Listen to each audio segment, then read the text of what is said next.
Domingo, 15 de setembro, verso para memorizar.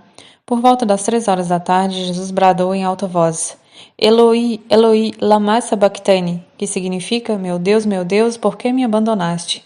Marcos 15:34. Você é o rei dos judeus? Pergunta 1. Quais tipos de situações irônicas ocorrem nessa passagem? Marcos 15, 1 ao 15.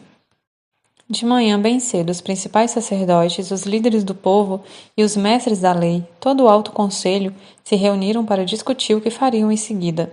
Então amarraram Jesus, o levaram e o entregaram a Pilatos. Pilatos lhe perguntou: Você é o rei dos judeus? Jesus respondeu: É como você diz. Os principais sacerdotes o acusaram de vários crimes, e Pilatos perguntou: Você não vai responder? O que diz de todas essas acusações? Mas, para a surpresa de Pilatos, Jesus não disse coisa alguma. A cada ano, durante a festa da Páscoa, era costume libertar um prisioneiro, qualquer um que a multidão escolhesse. Um dos prisioneiros era Barrabás, um revolucionário que havia cometido assassinato durante uma revolta. A multidão foi a Pilatos e pediu que ele libertasse um prisioneiro como de costume. Pilatos perguntou: Querem que eu solte o rei dos judeus? Pois havia percebido que os principais sacerdotes tinham prendido Jesus por inveja. Nesse momento, os principais sacerdotes instigaram a multidão a pedir a libertação de Barrabás em vez de Jesus. Pilatos lhe perguntou: Então, o que farei com este homem que vocês chamam de o rei dos judeus? Crucifique-o! Gritou a multidão. Por quê? Quis saber Pilatos. Que crime ele cometeu? Mas a multidão gritou ainda mais alto: Crucifique-o! Para acalmar a multidão, Pilatos lhe soltou Barrabás.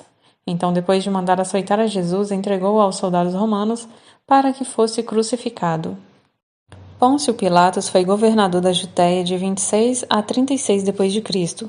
Ele não era bondoso, e várias de suas ações provocaram sofrimento aos habitantes da nação. O julgamento de Jesus, conduzido pelos líderes judeus, resultou em uma sentença de morte por blasfêmia. Mas, sob o domínio romano, os judeus não podiam executar pessoas na maioria dos casos. Por isso, levaram Jesus a Pilatos para que fosse condenado. O texto bíblico não menciona qual foi a acusação feita contra Jesus diante de Pilatos, mas é possível averiguá-la com base na pergunta que Pilatos lhe fez: Você é o rei dos judeus? No Antigo Testamento, o povo de Israel ungiu seus reis. Portanto, não é difícil concluir que o termo Messias, ungido, possa ter sido distorcido para sugerir que Jesus reivindicava a homenagem como rei e, portanto, estava em competição com o imperador.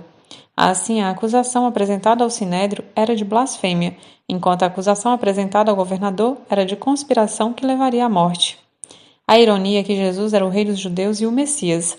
As acusações de conspiração e blasfêmias foram equivocadas. Ele deveria ter recebido homenagem e adoração. Porém, Jesus ainda agia como rei. Sua resposta a Pilatos: O Senhor está dizendo, foi evasiva. Ele não negou o título nem o afirmou. Isso poderia sugerir que ele fosse um rei, mas de um tipo diferente. Marcos 15,6 menciona o costume de libertar um prisioneiro na Páscoa. Pilatos perguntou se a multidão queria que ele libertasse o rei dos judeus. E, embora possa ter dito isso de forma irônica, a ironia estava atuando contra ele. Marcos 15, 9 e 10 é um exemplo de percepção e ao mesmo tempo de ausência de percepção.